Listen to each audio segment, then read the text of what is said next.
Hello everyone, welcome back to Y B biology classes. आज के इस लेक्चर में हम बात करने वाले हैं कि जो मैं सीरीज़ शुरू करने वाली हूँ एमएससी जूलॉजी सेमेस्टर फर्स्ट के लिए, जो 101 पेपर है, फर्स्ट पेपर है diversity of invertebrate for IGU and MDU university. इनके लिए मैं एक सीरीज़ शुरू करने वाली हूँ। जो फर्स्ट सेम है उसके लिए एक जो सब्जेक्ट रहेगा आपका वो, और जो थर्ड सेम है उसके लिए इम्यूनोलॉजी। तो एक एक ही सब्जेक्ट पॉसिबल हो पाएंगे एक सेमेस्टर के अंदर। तो इसमें हमें पढ़ना है, हमें 4 यूनिट पढ़नी है, unit first, unit second, unit third and fourth. और इनके जो प्रीवियस ईयर के क्वेश्चन पेपर हैं वो ऑलरेडी मैंने चैनल पे डाले हुए हैं। देन लास्ट में हम कंक्लूड कर लेंगे कि कौन सा इम्पोर्टेंट क्वेश्चन है, उसके हिसाब से एक जो क्वेश्चन पेपर है वो मैं लास्ट में बना के दूंगी ताकि आपको हेल्प मिले एग्ज़ाम पॉइंट ऑफ व्यू से। तो सबसे पहले डिस्कस करते हैं सिलेबस। देन परसों या उससे नेक्स्ट डे 15 या 16 तारीख से मैं लगभग ये सीरीज़ स्टार्ट कर दूंगी। देन जो यूनिट फर्स्ट है, यूनिट फर्स्ट में हमें बात करनी है मेनली। यूनिट फर्स्ट में हमारे 3 मेन टॉपिक रहेंगे। एक तो introduction and classification of invertebrate, जो ये यहाँ से यहाँ तक का ये पूरा जो सेगमेंट दे रखा है, ये इन्होंने 2 टॉपिक बता रखे हैं इसमें। एक तो इंट्रोडक्शन टू इन्वर्टिब्रेट, जिसमें हमें जनरल कैरेक्टर की बात करनी है कि इन्वर्टिब्रेट के जनरल कैरेक्टर कौन से हैं। दूसरा कि इनकी क्लासिफिकेशन, इन्वर्टिब्रेट की classification up to class level. तो ये एक टॉपिक है। जब ये पेपर में आता है तो वो इस तरीके से आता है कि explain general character of invertebrate with classification up to class level. तो यहाँ से इस पूरे से एक ही क्वेश्चन बनता है, ये इन्होंने थोड़ा सा एलैबोरेट करके बता रखा है। देन यहाँ से दूसरा टॉपिक आता है सीलोम। ये जो यहाँ से लेके यहाँ तक का जो पूरा टॉपिक है ये एक ही है कि coelom, concept of coelom, A coelomate क्या है, सूडो सीलोमेट क्या है, जो ट्रू सीलोमेट्स हैं वो क्या है। देन इसके अलावा 2 सब टॉपिक हैं, प्रोटोस्टोमिया एंड ड्यूट्रोस्टोमिया। ये जो प्रोटोस्टोमिया है, ड्यूट्रोस्टोमिया है, ये जनरल कैरेक्टर ऑफ इन्वर्टिब्रेट में ही कवर अप हो जाएंगे।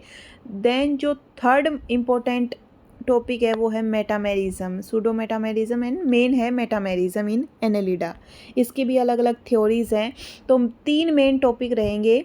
एक तो जनरल कैरेक्टर एंड क्लासिफिकेशन, दूसरा हमारे पास रहेगा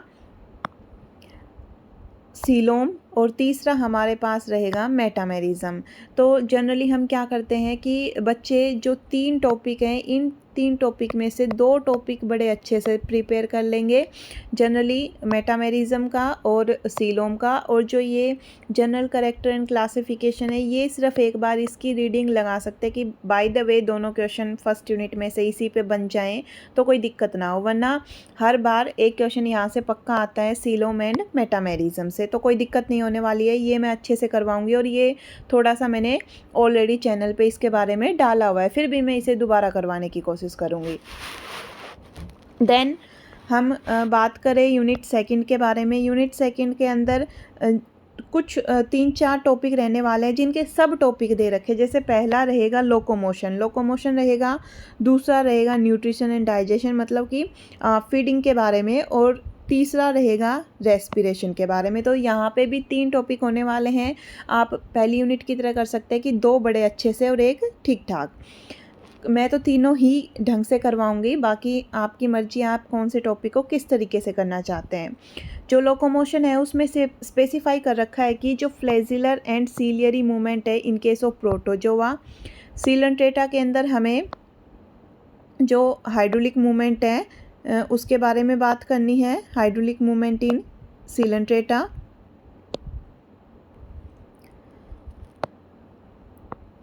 देन एनेलिडा एंड एकाइनोडर्मेटा के अंदर लोकोमोशन। तो ये स्पेसिफाई कर रखे हैं कि हमें सिर्फ Annelida, echinodermata, Coelenterata and protozoa का ही लोकोमोशन पढ़ना है। देन न्यूट्रिशन एंड डाइजेशन में बात करें तो जो लोअर मेटाजोन्स हैं उनके बारे में, न्यूट्रिशन एंड डाइजेशन कैसे होता है। जो पोलिकीट है उसमें स्पेसिफाई कर रखा है सिर्फ फिल्टर फीडिंग का। इसके अलावा मोलस्का एंड एकाइनोडर्मेटा के अंदर कैसे फीडिंग होगी। तीसरा जो टॉपिक है वो है रेस्पिरेशन का, जिसके अंदर हमें ऑर्गन्स ऑफ रेस्पिरेशन में गिल्स के बारे में बताना है, लंग्स के बारे में, ट्रैकिया के बारे में। काफ़ी ही ये मतलब इजी टॉपिक है। Then respiratory pigment, different respiratory pigment कौन से होते हैं इन्वर्टिब्रेट में, and then mechanism of respiration, जो कि गिल्स, लंग्स एंड ट्रैकिया के बारे में जब हम बताएंगे तो हम कवर अप कर लेंगे। देन जो यूनिट 3 है उसके अंदर हमें बात करनी है एक्सक्रीशन की, जिसमें यहाँ से लेके यहाँ तक का ये पोर्शन एक्सक्रीशन का रहेगा। फिर नर्वस सिस्टम, यहाँ से लेके यहाँ तक का ये पूरा नर्वस सिस्टम का। एंड देन थर्ड टॉपिक है मोड ऑफ रिप्रोडक्शन, जो कि एक जनरल टॉपिक है। हमें सारे mode of reproduction of invertebrate के बारे में यहाँ पे बात करनी पड़ेगी, सबके बारे में थोड़ा सा जनरल लिखना पड़ेगा। देन ऑर्गन ऑफ एक्सक्रीशन में सीलोम, सीलोमोडक्ट, नेफ्रिडिया, मालफिजियन ट्यूब्यूल, ये सारे मैंने डाले हुए हैं ऑलरेडी चैनल पे। Mechanism of excretion and osmo regulation की बात करनी है, तो ये मैकेनिज्म जब हम ये सारी चीज़ें पढ़ेंगे तो उस टाइम पे कवर अप कर लेंगे। ऑस्मो रेगुलेशन हम अलग से करेंगे। नर्वस सिस्टम में इन्होंने स्पेसिफाई कर रखा है कि सीलेंट्रेटा का, काइनोडर्मेटा का, जो कि काफ़ी प्रिमिटिव टाइप का नर्वस सिस्टम है। देन एडवांस नर्वस सिस्टम हमें पढ़ना है एनालिडा का और आर्थ्रोपोडा का। आर्थ्रोपोडा में भी क्रस्टेशिया का एक एग्जाम्पल उठाएंगे, एक इंसेक्टा का उठाएंगे, और मोलस्का में सिफेलोपोडा का नर्वस सिस्टम पढ़ना है। देन जो ये टॉपिक है ट्रेंड्स इन न्यूरल इवोल्यूशन, तो जो ये दे रखे हैं टॉपिक प्रीमिटिव एडवांस, तो इसमें हमें वही लिखना है कि किस तरीके से प्रीमिटिव से एडवांस की ओर इवोल्यूशन हुआ है।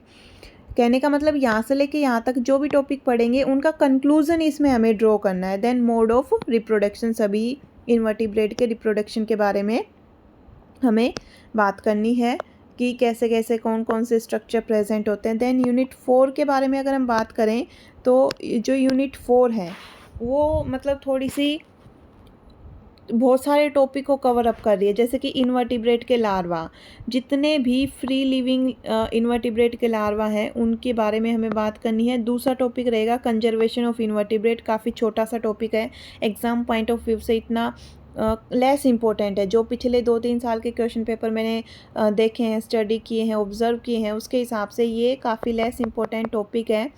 जो सबसे मेन इम्पोर्टेंट टॉपिक है वो है larval form 1, second mouth part, third Metamorphosis, and fourth one is social life and IPM, social life ज़्यादा as compare to IPM।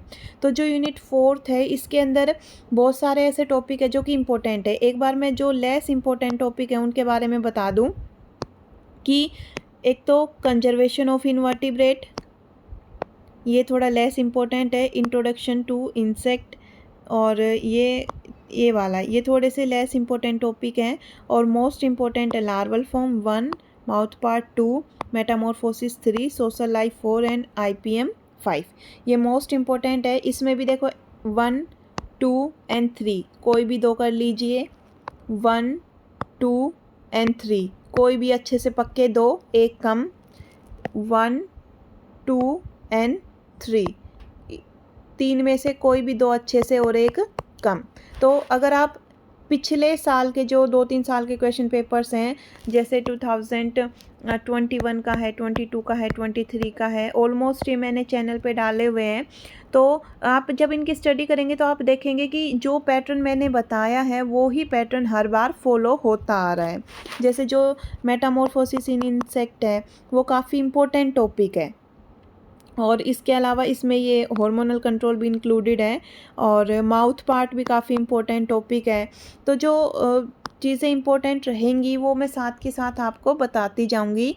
I hope ये जो सीरीज़ मैं शुरू करने वाली हूँ इस सीरीज़ से आपको काफ़ी हेल्प मिलेगी। Thank you for watching my channel.